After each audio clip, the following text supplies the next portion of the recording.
அந்த பாலாஜின்ற நபருக்கு முறையான எந்த ஒரு காவல் அழைப்பானையும் எதுவுமே கொடுக்காம வீட்டை சரவுண்ட் பண்ணி ஏதோ ஒரு தேடப்படும் குற்றவாளியை கைது செய்வது போல் வீட்டிலேயே வச்சு அடித்து அங்கேருந்து மாதவரமில் ஒரு ஃப்ளாட்டுக்கு கொண்டு போயிட்டு அங்கே கொடூரமாக கிட்டத்தட்ட 3 மணி நேரம் அதே ஸ்பெஷல் டீமை சேர்ந்த அன்பரசன், கார்த்திகேயன், தர்மராஜ் மற்றும் மூவர், ஒரு 16 வயது பாலகன் ஜுவைனல் சதீஷ் என்ற ஒரு ஜுவைனல், அவரையும் கூட சேர்த்து கூட்டிகிட்டு போகிறாங்க.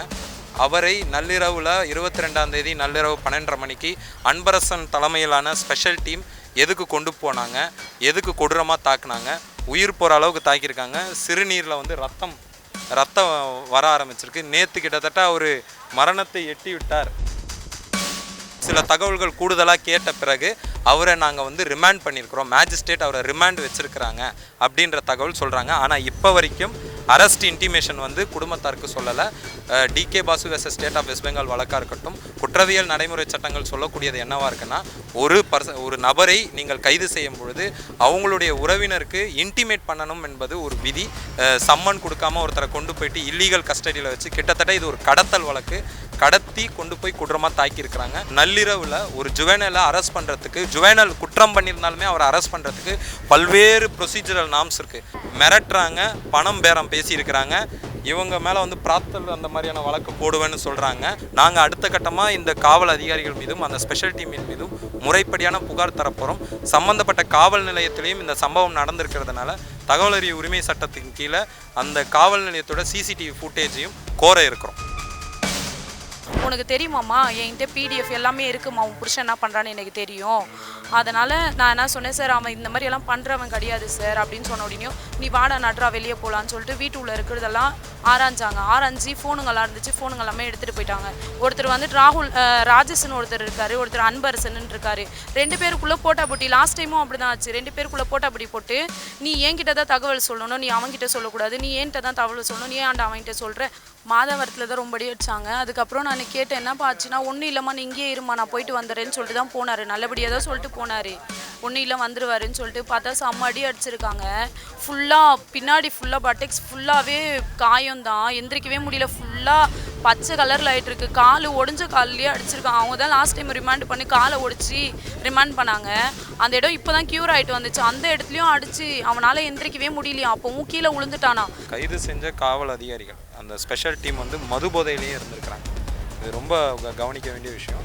இது அஜித்குமார் இஷ்யூவை விட ஒரு ரொம்ப நம்ம முக்கியமாக ஏன்னா கிட்டத்தட்ட அதே மாதிரி ஸ்பெஷல் டீம் இருக்கிறாங்க. ஸ்பெஷல் டீம் தான் அரெஸ்ட் பண்ணுறாங்க, ஸ்டேஷனில் வச்சு விசாரிக்கலை. 15,000 கட்டுங்க, 2 பேரையும் விட்டுறேன்னு சொல்லிட்டு சொன்னாங்க. எங்களை பணம் கட்டுன்னு சொல்லிட்டு சொன்னாங்க. அதுக்கு நாங்கள் சொன்னோம், பணம்லாம் கட்ட முடியாது, அடியும் அடிச்சுட்டு பணமும் கட்ட முடியுமா அப்படின்னு சொல்லிட்டு எங்கள் மாமியார் கிட்டாங்க. அதில் வந்து ஒருத்தர் வந்து ஜுவைனல், அந்த 16 வயது சதீஷ் என்பவர் 16 வயது 10ஆம் வகுப்பு முடித்தவர். அவரை வந்து வாயெல்லாம் ரொம்ப கொடூரமாக தாக்கியிருக்கிறாங்க, கையில் சதை பேர்ந்துருக்குது, பல்லில் அடிச்சிருக்கிறாங்க, ஸ்பேனர் வச்சு அடிச்சிருக்கிறாங்க. ஜுவைனல் அதுக்குமே வந்து இந்த காவல் அதிகாரிகள் இந்நேரம் பணியிடை நீக்கம் செய்யப்பட்டிருக்கணும், கேஸ் போடணும்னு பயமுறுத்துறாங்க. ஸோ இதன் மீது தமிழ்நாடு அரசு உரிய நடவடிக்கை எடுக்கணும். மீண்டும் மீண்டும் திராவிட முன்னேற்ற கழக ஆட்சியில் காவல் சித்திரவதை என்பது தொடர்கதையாகிட்டு வருது.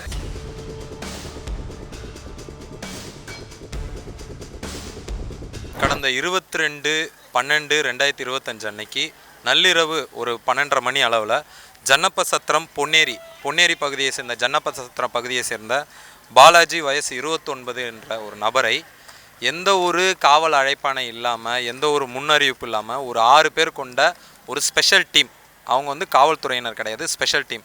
ரொம்ப சமீபத்தில் அஜித்குமார் அந்த கஸ்டடி டார்ச்சரின் போது டிஜிபியினுடைய சர்க்குலர் என்னென்னா, இருக்கக்கூடிய அத்தனை இல்லீகல் இந்த மாதிரியான ஸ்பெஷல் டீம்ஸ் எல்லாத்தையும் நாங்கள் கலைச்சிட்டோம், ஒருவேளை அந்த மாதிரியான எதனா ஸ்பெஷல் டீம் இருக்குதுன்னா அதை கலைச்சிடுங்க அப்படின்னு சொல்லி அஜித்குமார் கஸ்டடி டெத்து நடந்தபோது டிஜிபியினோட சர்க்குலருக்கு இருந்தும் ஒரு ஸ்பெஷல் டீம் 22ஆம் தேதி நள்ளிரவு 12:30 மணி அளவில் பாலாஜின்ற நபரோட வீட்டுக்கு வராங்க.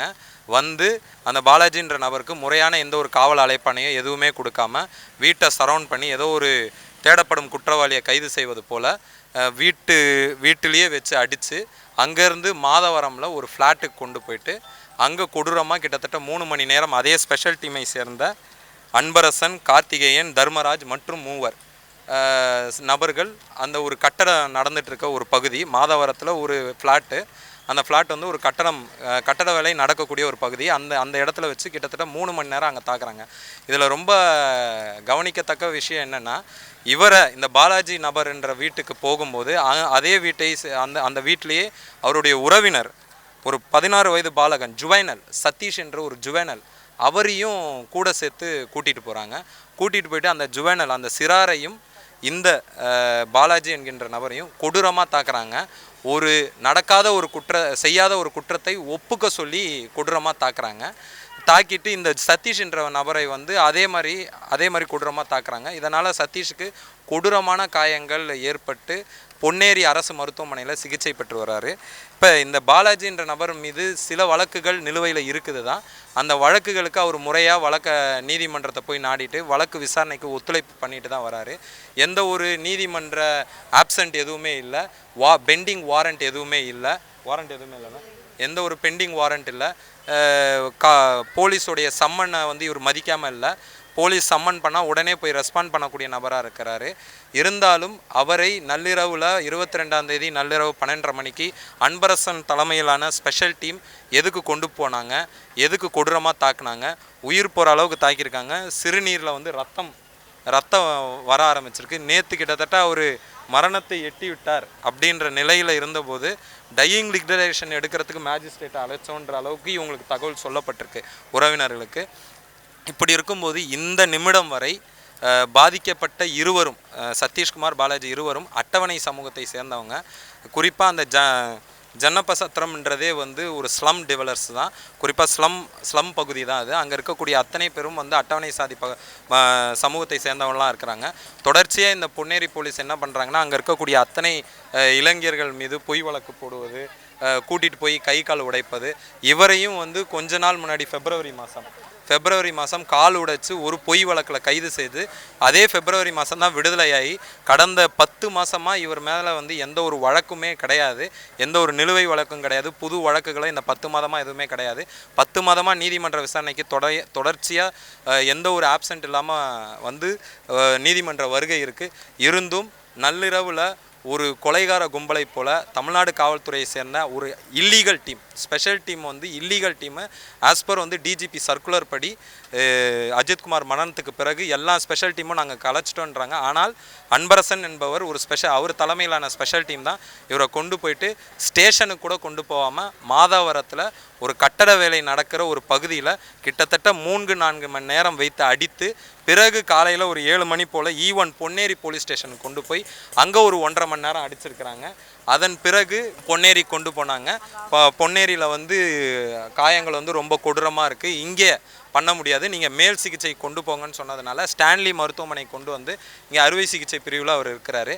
இன்னைய வரைக்கும் அவர் இப்போ இந்த தகவல் தெரிந்து 1 மணி அளவில் நான் வந்து பர்சனலாக அவரை போய் பார்த்து அவர்கிட்ட இருந்த தகவல் கேட்டேன். அப்போ வரைக்கும் என்கிட்ட வந்து அவர் கைது செய்யப்பட்டிருக்கிறார். அவரை நாங்கள் கஸ்டடியில் வச்சுருக்கிறோம். அவரை மேஜிஸ்ட்ரேட் ரிமாண்டு அக்செப்ட் பண்ணிட்டாங்கன்ற எந்த ஒரு தகவலும் அவர் பேர் என்ன, சீனிவாசன் என்கின்ற சார்பு ஆய்வாளர் இருந்தார், அவர் என்கிட்ட சொல்லலை. ஆனால் சில தகவல்கள் கூடுதலாக கேட்ட பிறகு அவரை நாங்கள் வந்து ரிமாண்ட் பண்ணியிருக்கிறோம், மேஜிஸ்ட்ரேட் அவரை ரிமாண்ட் வச்சுருக்கிறாங்க அப்படின்ற தகவல் சொல்கிறாங்க. ஆனால் இப்போ வரைக்கும் அரெஸ்ட் இன்டிமேஷன் வந்து குடும்பத்தாருக்கு சொல்லலை. D K Basu versus state of West Bengal வழக்காக இருக்கட்டும், குற்றவியல் நடைமுறை சட்டங்கள் சொல்லக்கூடியது என்னவாக இருக்குன்னா, ஒரு நபரை நீங்கள் கைது செய்யும் பொழுது அவங்களுடைய உறவினருக்கு இன்டிமேட் பண்ணணும் என்பது ஒரு விதி. இந்த நிமிடம் வரை இவங்க சகோதரி, இவங்க மனைவி, தாயார் யாருக்குமே வந்து அரெஸ்ட் பண்ணியிருக்கிறாங்க அப்படின்னு சொல்லலை, கஸ்டடியில் இருக்கிறாங்கன்ற தகவலும் சொல்லலை. ஒரு பேப்பரில் கையெழுத்து மட்டும் வாங்கியிருக்கிறாங்க. ஸோ இந்த ரிமாண்டை சேலஞ்ச் பண்ணக்கூடிய வாய்ப்பும் இவங்களுக்கு தரலை. ரொம்ப சமீபத்தில் உச்சநீதிமன்ற வழக்கில் 2 மணி நேரம் முன்பாக ரிமாண்ட் அழைத்து போவதற்கு 2 மணி நேரம் முன்பாக கிரவுண்ட்ஸ் ஆஃப் அரெஸ்ட் கொடுக்கணும் என்பது விதி. எதுவுமே கொடுக்காம இன்னை வரைக்கும் கிரவுண்ட்ஸ் ஆஃப் அரெஸ்ட் கொடுக்கல, அரெஸ்ட் இன்டிமேஷன் கொடுக்கல, சம்மன் கொடுக்காம ஒருத்தரை கொண்டு போயிட்டு இல்லீகல் கஸ்டடியில் வச்சு கிட்டத்தட்ட இது ஒரு கடத்தல் வழக்கு, கடத்தி கொண்டு போய் குற்றமாக தாக்கியிருக்கிறாங்க. இப்போ வரைக்கும் எந்த ஒரு தகவலும் அரெஸ்ட் செய்யப்பட்டிருக்கிறாங்கன்ற தகவல் வரல.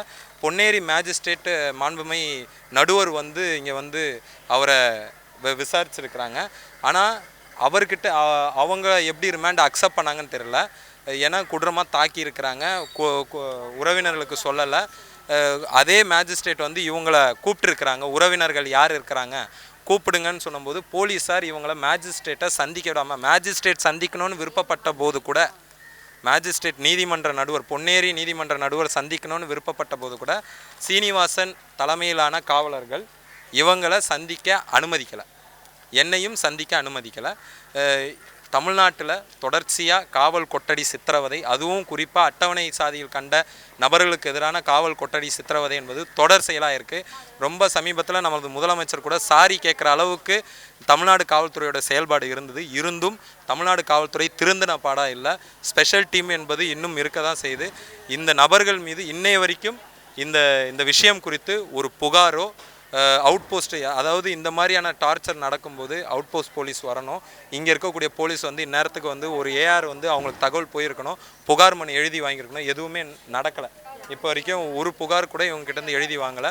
காவல் உயர் அதிகாரிகள் இது குறித்த எந்த ஒரு முதற்கட்ட விசாரணையும் நடத்தலை, இவங்ககிட்டேருந்து புகார் மனுவும் பெறலை, இவங்ககிட்ட உயர் அதிகாரிகள் யாருமே பேசலை. காலில் பிட்டப்பகுதியில் பிறப்புறுப்பில் குறிப்பாக ஆண்குறியில் வந்து கொடூரமான தாக்குதல்கள் இருக்குது.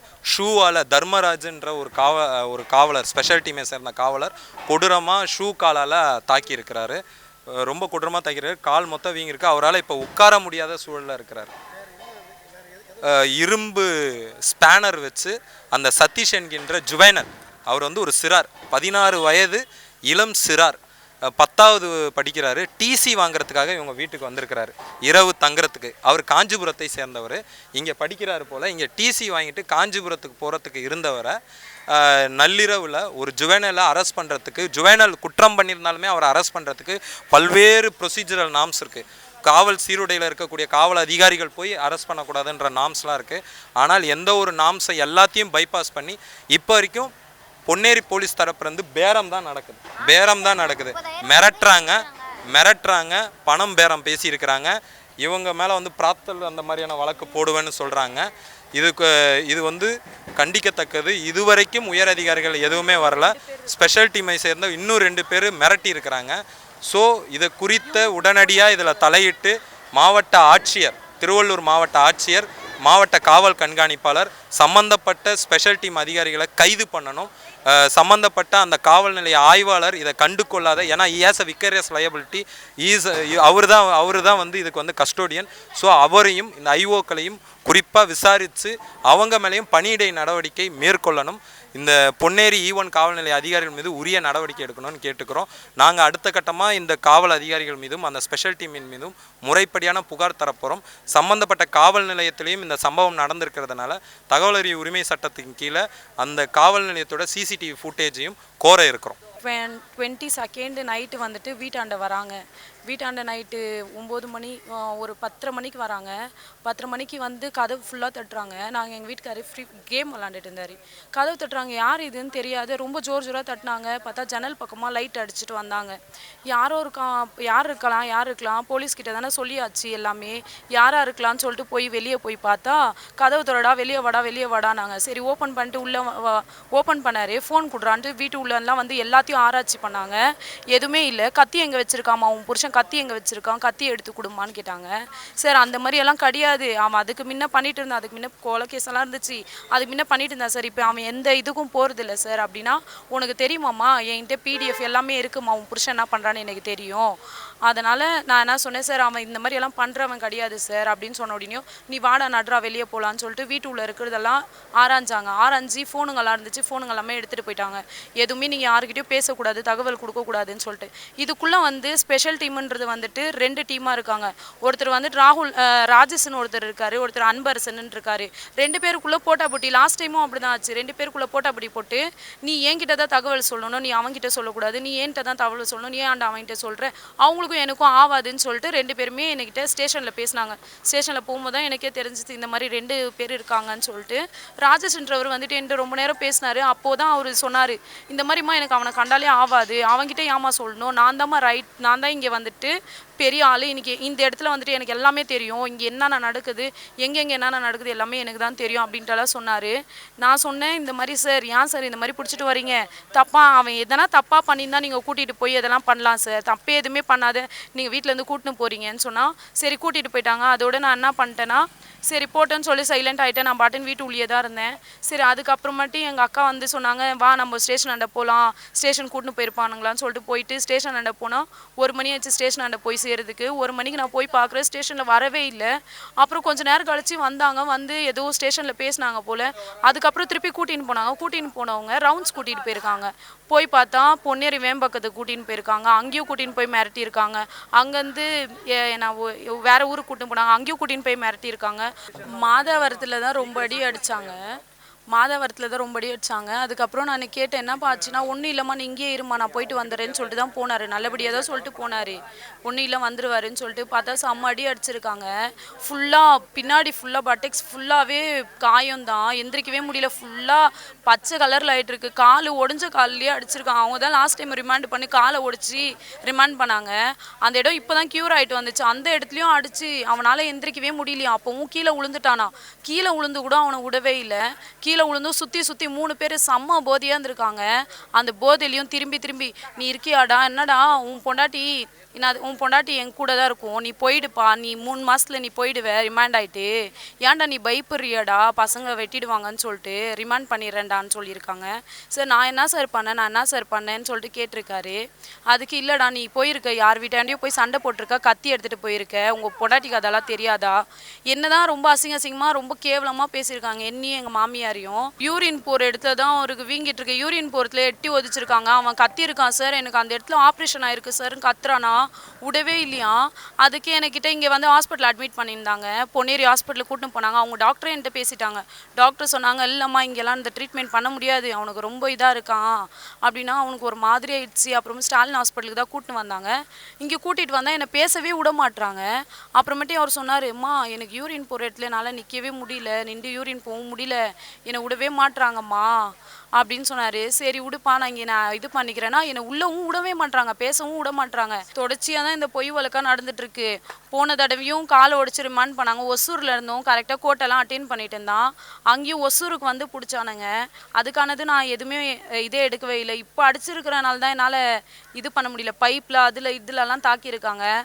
அதனால தான் நான் வந்துட்டு இந்த மாதிரி ஒரு இதாக எடுக்கணும்னு சொல்கிறனால தான் நான் வந்து இதில் இது பண்ணேன். கைது செஞ்ச காவல் அதிகாரிகள் அந்த ஸ்பெஷல் டீம் வந்து மது போதையிலையும் இருந்திருக்கிறாங்க. இது ரொம்ப கவனிக்க வேண்டிய விஷயம். இது அஜித்குமார் இஷ்யூவை விட ஒரு ரொம்ப நம்ம முக்கியமாக பார்க்க, ஏன்னா கிட்டத்தட்ட அதே மாதிரி ஸ்பெஷல் டீம் இருக்கிறாங்க. ஸ்பெஷல் டீம் தான் அரெஸ்ட் பண்ணுறாங்க. ஸ்டேஷனில் வச்சு விசாரிக்கலை, ஸ்டேஷன் இல்லாமல் வேற ஒரு இடத்துல விசாரிக்கிறாங்க. கொஞ்சம் தவறு இருந்தால் இவர் உயிர் இறந்திருப்பார். மேற்கொண்டு எஸ்பியும் கலெக்டருக்கும் மனு கொடுக்கலான் இருக்கிறோம். ஏன்னா அவங்க தான் இது வந்து பாதிக்கப்பட்டவர் ஒரு அட்டவணை சாதியை சேர்ந்தவராக இருப்பதனால ஐஓ வந்து டிஎஸ்பி தான். அதனால் அவரை சந்தித்தும் இதை குறித்து மனு கொடுக்கலான் இருக்கிறோம். ஏன்னா இந்த குறிப்பாக இந்த பகுதி இருக்குது பார்த்தீங்களா, ஜனபத்த சத்திரம், அது வந்து அந்த பேக்கெட்டில் இருக்கக்கூடிய எல்லாரையுமே வந்து போலீஸ் வந்து இப்படி தான் ட்ரீட் பண்ணுது. இப்போ நீங்கள் புளியந்தோப்பில் எடுத்துக்கிட்டிங்கன்னா அங்கே குறிப்பிட்ட பேக்கெட்ஸு, பெரும்பாக்கம் எடுத்திங்கன்னா அங்கே குறிப்பிட்ட பேக்கெட்ஸு, இந்த மாதிரி சென்னையில் வந்து நீங்கள் கூண்டாஸை வந்து ஒரு மேப் போட்டு பார்த்தீங்கன்னா யார் மேலாம் கூண்டாஸ் போட்டிருக்காங்கன்னு மேப் போட்டு பார்த்தீங்கன்னா ஒரு 4-5 இடம் தான் இருக்கும். அந்த 4-5 இடமும் வந்து ஸ்லம்மாக தான் இருக்கும். இந்த கஸ்டடி டார்ச்சர் யார் அனுபவிக்கிறாங்க பார்த்தீங்கன்னாலும் ஸ்லம்மில் இருக்கக்கூடியவங்களாக தான் இருக்கும். இதில் வந்து ஒரு சாதிய பார்வை இருக்க தான் செய்யுது. ஏன்னா இவங்களை அடித்தா இதை பாருங்கள், போன முறை கால் உடச்சிருக்கிறாங்க. ஆனால் இவங்க வந்து அது குறித்த எந்த ஒரு நடவடிக்கையுமே எடுக்கலை. வழுக்கி விழுந்தோன்னா மேஜிஸ்ட்ரேட் கிட்ட சொல்லியிருக்கிறாங்க. ஆனால் இந்த முறை வந்து இவங்க வந்து உயிர் போகிற அளவுக்கு அடித்ததுனால உயிர் போயிருக்கும். கணவரை இதுக்கு மேலே விட்டோன்னா நம்ம கணவர் அடுத்த வழக்குலேயே இதே மாதிரி தாக்குவதற்கான வாய்ப்பு இருக்குது. அந்த அச்சத்தினால தான் இவங்க வந்து நம்மளை வந்து சந்தித்தாங்க. நம்ம இந்த வழக்கை முறையாக நடத்தணுன்றதை வந்து அவங்க கோரிக்கையாகவும் வச்சுருக்கிறாங்க. ஸோ இது குறித்து நாங்கள் மேலதிகமாக அடுத்து மாவட்ட ஆட்சியர், காவல் கண்காணிப்பாளர், மாவட்ட துணை கண்காணிப்பாளர் இவங்களெல்லாம் சந்தித்து மனு கொடுக்க இருக்கிறோம். முக்கியமாக நாங்கள் சொல்லக்கூடியது என்னென்னா, அஜித்குமார் வழக்கில் ஸ்பெஷல் டீம்களை கலைங்க, இமீடியட் எஃபெக்ட்னு சொல்லி டிஜிபி கொடுத்த சர்க்குலர் இன்றைக்கும் இருக்குது. டிஜிபி சர்க்குலரை கூட மதிக்காத காவல்துறை தான் தமிழ்நாட்டில் இயங்கிட்டுருக்கு. அப்போ அஜித்குமார் மரணத்துக்கும் சாரி கேட்டார். இப்படி ஒரு முதல்வரை சாரி கேட்க வைப்பதற்காகவே இங்கே ஒரு காவல்துறை இயங்கிட்டு இருக்குன்னு தான் சொல்லணும். தமிழ்நாடு, மீண்டும் சொல்கிறேன், தமிழ்நாடு ஒரு போலீஸ் மாநிலமாக, சாதி போலீஸ் மாநிலமாக இயங்கிட்டு இருக்கு. 15,000 கட்டுங்க, 2 பேரையும் விட்டுறேன்னு சொல்லிட்டு சொன்னாங்க. இவங்களை பணம் கட்ட சொன்னாங்க, எங்களை பணம் கட்டுன்னு சொல்லிட்டு சொன்னாங்க. அதுக்கு நாங்கள் சொன்னோம் பணம்லாம் கட்ட முடியாது, அடியும் அடிச்சுட்டு பணமும் கட்ட முடியுமா அப்படின்னு சொல்லிட்டு எங்கள் மாமியார் கேட்டாங்க. அதில் வந்து ஒருத்தர் வந்து ஜுவனல், அந்த 16 வயது சதீஷ் என்பவர் 16 வயது 10ஆம் வகுப்பு முடித்தவர். அவரை வந்து வாயெல்லாம் ரொம்ப கொடூரமாக தாக்கியிருக்கிறாங்க, கையில் சதை பேர்ந்துருக்குது, பல்லில் அடிச்சிருக்கிறாங்க, ஸ்பேனர் வச்சு அடிச்சிருக்கிறாங்க. ஜுவனல் அதுக்குமே வந்து இந்த காவல் அதிகாரிகள் இந்நேரம் பணியிடை நீக்கம் செய்யப்பட்டிருக்கணும். ஆனால் இந்த நிமிடம் வரை 2 நாள் ஆயிடுச்சு, இந்த நிமிடம் வரை எந்த ஒரு நடவடிக்கையும் எடுக்கலை. எதுக்கு கூட்டு போனோன்னு சொல்லலை. இப்போ வரைக்கும் இவங்களுக்கு அரெஸ்ட் இன்டிமேஷன் கொடுக்கல. சட்ட விதிப்படி, குற்றவியல் நடைமுறை சட்டப்படி ஒருத்தரை நீங்கள் காவல் அடைப்புக்கு கொண்டு போகிறீங்க, நீதிமன்ற காவல் அடைப்புக்கு கொண்டு போகிறீங்கன்னா arrest intimation, grounds of arrest mandatory. ஆனால் அரெஸ்ட் இன்டிமேஷன் சொல்லலை. இப்போ வரைக்கும் இவர் அரெஸ்ட் செய்யப்பட்டிருக்காருன்னு சொல்லலை. கடைசியாக நான் கிளம்பும்போது கூடுதலாக ஒரு தகவல் கேட்க அவர் கிட்ட போனேன். சார் கிட்ட போகாதீங்க, நாங்கள் அவரை அரெஸ்ட் பண்ணி ரிமாண்டில் இருக்கிறார், அவர் இப்போ எங்கள் கஸ்டடியில் இருக்கிறாரு அப்படின்னு சீனிவாசன் என்கிற சார்பாய்வாளர் சொன்ன பிறகு தான், 1 மணி நேரம் கழித்த பிறகு தான் எனக்கே தெரியும் அவர் கைது செய்யப்பட்டிருக்கிறார். ஸோ இந்த மாதிரியான ஒரு காவல் அடைப்பே வந்து இல்லீகல். ஜேஎம் வந்து ஜுடிஷியல் மேஜிஸ்ட்ரேட் வந்து இந்த அம்மாவை கூப்பிட்டுருக்குறாங்க, மனைவியை கூப்பிடுங்க, நடந்த விஷயங்களை இவங்ககிட்டையும் கேட்கணுன்னு. அவங்க இல்லைன்னு சொல்லி அவங்ககிட்ட பொய் சொல்லியிருக்காங்க போல் காவல் அதிகாரிகள். இவங்களையும் சந்திக்க விடலை, கேஸ் போடணும்னு பயமுறுத்துறாங்க. ஸோ இதன் மீது தமிழ்நாடு அரசு உரிய நடவடிக்கை எடுக்கணும். மீண்டும் திராவிட முன்னேற்ற கழக ஆட்சியில் காவல் சித்திரவதை என்பது தொடர்கதை ஆகிட்டு வருது. இந்த அரசு இந்த காவல் சித்திரவதைக்கு எதிராக எந்த ஒரு போதிய நடவடிக்கை எடுக்காதனால தான் காவல்துறையினருக்கும் நம்மளை காப்பதற்கு ஒரு அரசு இருக்குது, காப்பதற்கு டிஜிபி இருக்கிறாரு.